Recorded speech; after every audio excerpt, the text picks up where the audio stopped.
वर्ग 7वीच्या सर्व विद्यार्थी मित्रांचं मनापासून स्वागत आहे. बघा, आजच्या क्लासमध्ये आपण पाहणार आहोत नैसर्गिक प्रदेश. आता याच्यामध्ये तुम्ही बघू शकता निवाऱ्यासाठी कोणकोणत्या गोष्टी वापरल्या जातात ह्युमन्सद्वारे जनरली. त्यानंतर कुठे कुठे कोणकोणत्या प्रकारचे वस्त्र घातले जातात हे तुम्हाला माहिती असलं पाहिजे. वनस्पती आणि कोणत्या भागामध्ये कोणते प्राणी पाहायला मिळतात. तर ह्या ऍक्टिव्हिटीज आहेत आणि ह्या खूप सोप्या ऍक्टिव्हिटीज आहेत. की साऊथ इंडियामध्ये कोणतं फूड खाणार, तर हे नॉर्थ इंडियामध्ये हे खाणार, हे आपल्या भारतातलं नाहीये. Okay, it is a fast food. Okay, so या सगळ्या गोष्टी आपल्याला कोणत्या प्रदेशात असतात, कुठे असतात, ह्या माहिती असल्या पाहिजे. आपल्या सभोवतालच्या परिसरामध्ये आपण पाहतो, अनुभवतो, त्यापेक्षा काही भिन्न गोष्टी जगामध्ये इतरत्र आपल्याला पाहायला मिळतात. या गोष्टींमध्ये विविध वन्यजीवांच्या संदर्भामध्ये जर आपण पाहिलं तर दूरचित्रवाणीवर तुम्ही व्हेरियस प्रोग्राम्स पाहत असता. त्या वन्यजीवांविषयी जाणून घेण्याचं कुतूहल तुम्हाला वाटेल आणि आपल्याकडे ते का नाहीत, आपल्याकडील वन्य प्राण्यांमध्ये ते का नाहीत, त्यांच्यात हा फरक कसा निर्माण झाला, या सगळ्या कारणांचा आपण शोध घेणार आहोत. बघा, तुम्ही वापरता किंवा तुम्ही अनुभवलं असेल किंवा तुम्हाला माहीतच नसेल, यासाठी तुम्हाला काही सिम्बॉलचा इथे यूज करायचा. ही ऍक्टिव्हिटी तुमची पर्सनल असू शकते, कारण मी याच्यातल्या गोष्टी सगळ्याही पाहिलेल्या असू शकतात, माहिती असू शकते, पण तुमच्या बाबतीमध्ये याच्यातल्या काही गोष्टी तुम्हाला माहिती नसतील. So you have to solve this activity at your own. त्याचबरोबर आता आहे, पृथ्वीवर वेगवेगळ्या भागामध्ये जमिनीचं स्वरूप वेगवेगळं आहे. कुठे असेल पर्वतीय जमीन, कुठे असेल एखादा प्लेन म्हणजे एक सपाट जमिनीचा भाग, कुठे लोक टेकडीवरती राहत असतील, अशा गोष्टी होत असतात. हवामानाच्या बाबतीत पाहिलं, कुठं थंड हवामान असेल, कुठं गरम हवामान असेल, या गोष्टी मॅटर करतात. मृदा म्हणजेच जी माती आहे, या गोष्टीमध्ये व्हेरियस ठिकाणी आपल्याला विविधता पाहायला मिळते. ही भिन्नता प्रामुख्याने त्या त्या भागामध्ये उपलब्ध जो काही सूर्यप्रकाश आहे किंवा पाणी आहे याच्यावर अवलंबून असते. सूर्यप्रकाश, पाणी याची उपलब्धता विषुववृत्तापासून सुरू होते, त्याचबरोबर ध्रुवापर्यंत ती बदलत जाते. याबाबत अभ्यास आपण मागच्या इयत्तेमध्ये केलाय. भूस्वरूप, हवामान, मृदा या 3 घटकामध्ये त्या सगळ्या गोष्टीचा प्रभाव वनस्पतीवर होतो, प्राण्यांवर होतो आणि मानवी लोकांवरती होतो. बघा, पोलर बियर नावाचा प्राणी तुम्ही पाहिला असेल, एक अस्वल असतं ते. तर हे अस्वल कुठं असतं? हे थंड हवेच्या भागामध्ये असतं. आपल्याकडे ते अस्वल आपल्याला दिसत नाही. पृथ्वीवर वेगवेगळ्या खंडामध्ये विशिष्ट अक्षरवृत्ताच्या बाबतीत जर आपण पाहिलं, ओके, तर दरम्यान हवामान, वनस्पती, प्राणी जीवन याच्यामध्ये आपल्याला साधर्म्य पाहायला मिळतं. अभ्यासाच्या दृष्टीने जर तुम्ही पाहिलं तर हवामान कसं आहे कुठचं, वनस्पती कुठे आहेत कशा, प्राणी कुठे कसे आहेत, यामध्ये आढळणाऱ्या सांदर्भामुळं काही प्रदेशाचा वेगळेपणा आपल्याला प्रत्यक्षानं, प्रकर्षानं इथं दिसतो. त्याचबरोबर हे प्रदेश नैसर्गिक घटकावर अवलंबून असल्यानं नैसर्गिक प्रदेश असं आपण याला म्हणतो. अशा प्रदेशामध्ये नैसर्गिक पर्यावरणाचा मानवासह सर्व सजीव सृष्टीवर परिणाम झालेला आढळतो.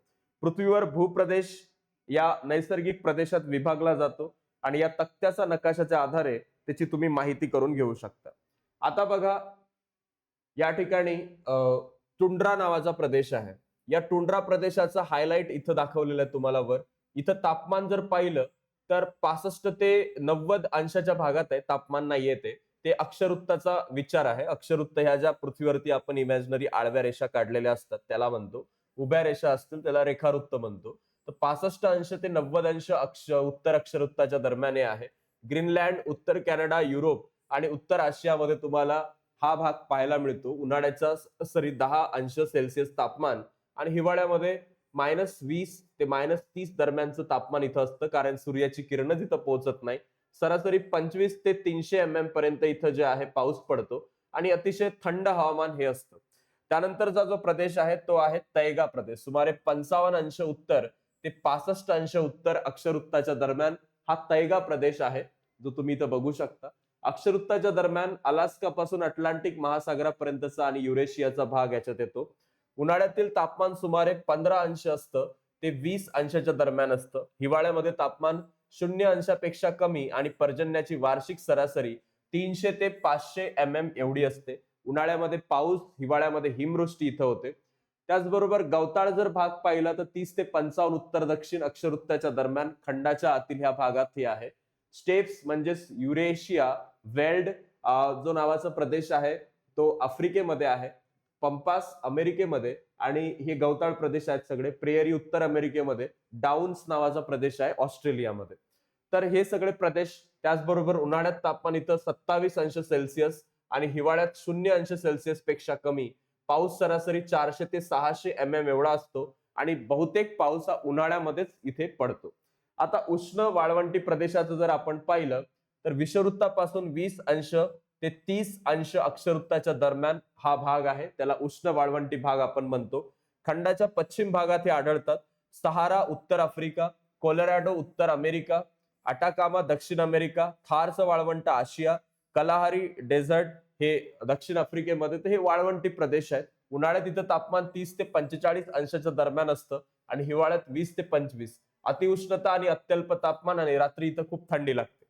त्यानंतर गवताळ प्रदेशात जर तुम्ही आले तर इथं सुदानचा जो भाग आहे तो तुम्हाला दाखवलेला आहे आणि या भागामध्ये विषुववृत्ताच्या उत्तरेला आणि दक्षिणेला 5 अंश ते 20 अंश अक्षवृत्तामध्ये हा सुदानचा भाग आहे. Savanna Africa, Queensland Australia, parkland Africa, Llanos campos दक्षिण अमेरिका आणि इतर गवताळ प्रदेश आपल्याला इथं सुदानच्या भागात पाहायला मिळतात. इथे पण 35 पर्यंत तापमान जातं, हिवाळ्यात 24 पर्यंत जातं आणि उष्ण दमट प्रकारचं हवामान आपल्याला गवताळ प्रदेशात दिसतं.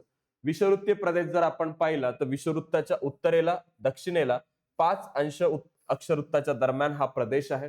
Malaysia, Indonesia, Singapore, guinea, Congo किनारा, अमेझॉन नदीचं खोरं या भागामध्ये विषुववृत्तीय हा प्रदेश आहे. उन्हाळ्यात इथं तापमान सुमारे 30 अंश सेल्सिअस दरम्यान तर सरासरी तापमान 27 अंश सेल्सिअस दरम्यान आहे. सरासरी 2500 ते 3000 पाऊस इथं पडतो. उष्ण आणि दमट हवामुळं झाडपाला कुजतो, हवा रोगट बनते, जास्त उष्णता, वर्षभर पाऊस इथं चालू असतो. त्याचबरोबर नैसर्गिक वनस्पती, प्राणी जीवन आणि मानवी जीवन जर आपण पाहिलं तर अल्पकाळ टिकणाऱ्या वनस्पती, छोटी झुडपं, खुरटे गवत, फुलं, शेवाळ आणि दगडफूल हे आपल्याला दिसतात.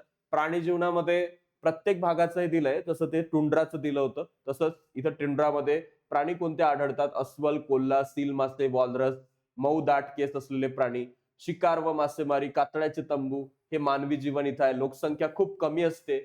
एस्कुमो प्रजातीचे लोक इथं राहतात. त्यानंतर आपण जर त्याच्या खालचा प्रदेश पाहिला तैगाचा, तिथं सुचीपर्णी वन, झाडाची पानं, टोकदार फांद्या असलेल्या झुकलेल्या जमीन, स्प्रूस, फर, पाईन सारखी, रेजवूड सारखी आपल्याला झाडं पाहायला मिळतात. अंगावर दाट मऊ केस असतात. Caribou, elk, ermine, beaver, silver fox, mink, अस्वल इथं असतात. लोकसंख्या कमी असते आणि शेती इथं कमी होते. गवताची विस्तीर्ण कुरणं इथं असतात. गवत कमी उंच असते, झुपक्यांनी वाढते, हिवाळ्यात गवत नष्ट होते. एल्डर, पॉप्लर हे गवत इथं पाहायला मिळतात. हरण, घोडे, कुत्रे, लांडगे, रानगवे, ससे, कांगारू, डिंगो हे प्राणी इथं असतात. बैल, घोडे, गाढव या प्रकारच्या इथं गोष्टी असतात. तसेच गुरे चारणे, पशुपालन हा व्यवसाय इथं चालतो. पूर्वी एका ठिकाणाहून दुसरीकडे भटकत हे असायचे. कातड्याच्या तंबूत हे लोक राहायचे. किर्गिज लोक आता भटकत नाहीत, तर ते पक्क्या घरामध्ये राहतात. तर प्रत्येक ठिकाणचं आपल्याला कसं वैशिष्ट्य आहे हे या ठिकाणी दिलंय. येथे आपण जर पाहिलं तर मागील तक्त्यात तुम्ही नैसर्गिक प्रदेश आणि विषुववृत्तापासून तर ध्रुवापर्यंतचे सगळे पार्ट पाहिले. आता या पार्ट मध्ये तापमान आणि पाण्याची उपलब्धता कुठे किती आहे, त्याचबरोबर प्रदेशाशिवाय स्थानिक परिस्थितीमध्ये काय प्रदेशात वेगळेपण दिसून येतं, प्रामुख्याने मोसमी, मध्य आणि पश्चिम युरोपीय हवामानाच्या प्रदेशाचा इथं समावेश झालेला दिसतो. या सगळ्या गोष्टी आहे. पश्चिम युरोपीय मोसमी हे विशिष्ट वाऱ्याच्या प्रभावामुळे लक्षात आपण घेऊ शकतो आणि या तक्त्यामध्ये तुम्ही मध्य सागरी भाग, त्याच्यामध्ये कोणत्या अक्षरवृत्ता दरम्यान, याच्यामध्ये आपल्याला दिसते गोलार्धाच्या खंडाच्या 30 ते 40 अक्षरवृत्ताच्या दरम्यानचा भूमध्य सागराचा भाग आहे.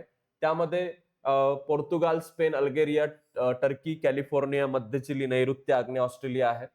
युरोपीय प्रदेशात पाहिलं तर Norway, Denmark, Ireland, British Columbia, दक्षिण चिली, न्यूझीलंड आहे.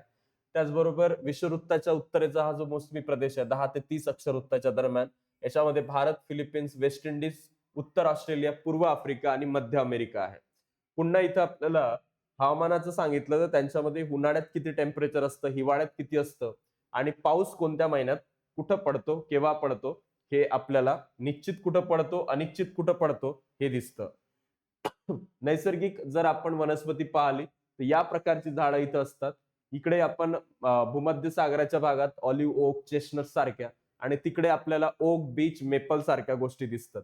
कोणत्या प्रकारची लोक राहतात तेही आपल्याला इथं दिलेलं आहे. सोबतच तक्त्यामध्ये एकूण 9 प्रदेशाशिवाय काही प्रदेश त्याच्या विशिष्ट खंडीय स्थानामुळे वेगळे असून येतात.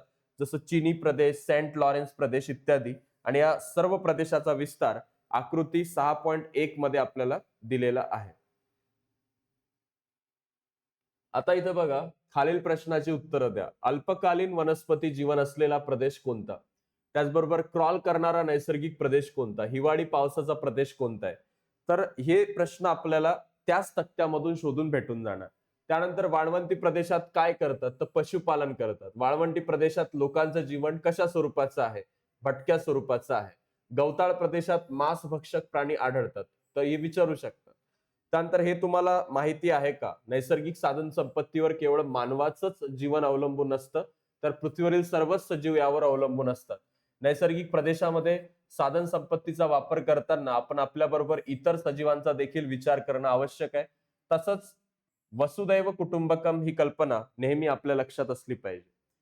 इथे बघा, विषुववृत्तापासून ध्रुवीय प्रदेशाकडे जेव्हा आपण जातो, तेव्हा जैवविविधतेमध्ये बदल हा उत्तरोत्तर जो आहे तो कमी होत जातो.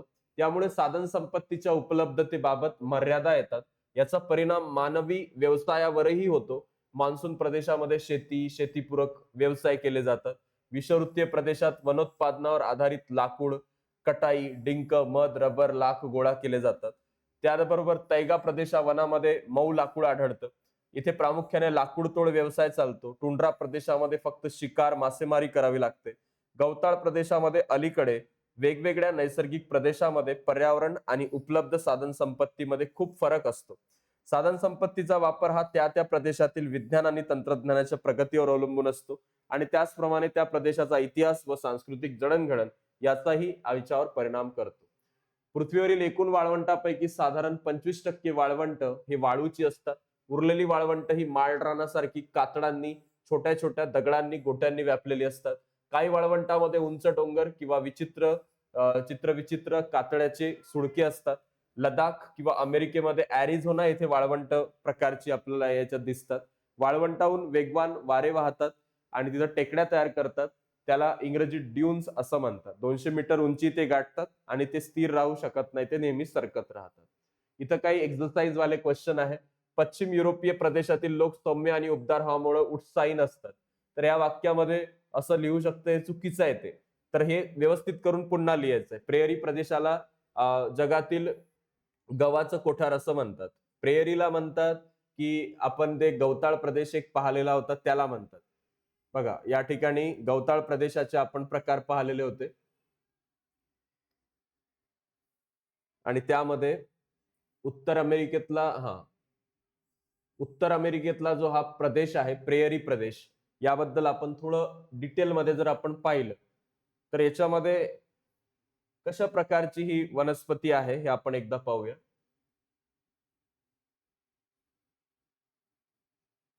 हम्म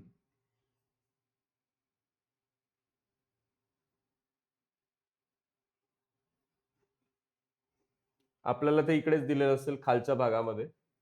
हे जे मोसमी प्रदेश आहेत, इकडे कोरड्या हवामानाच्या बाबतीत ह्या गोष्टी दाखवलेल्या आहेत.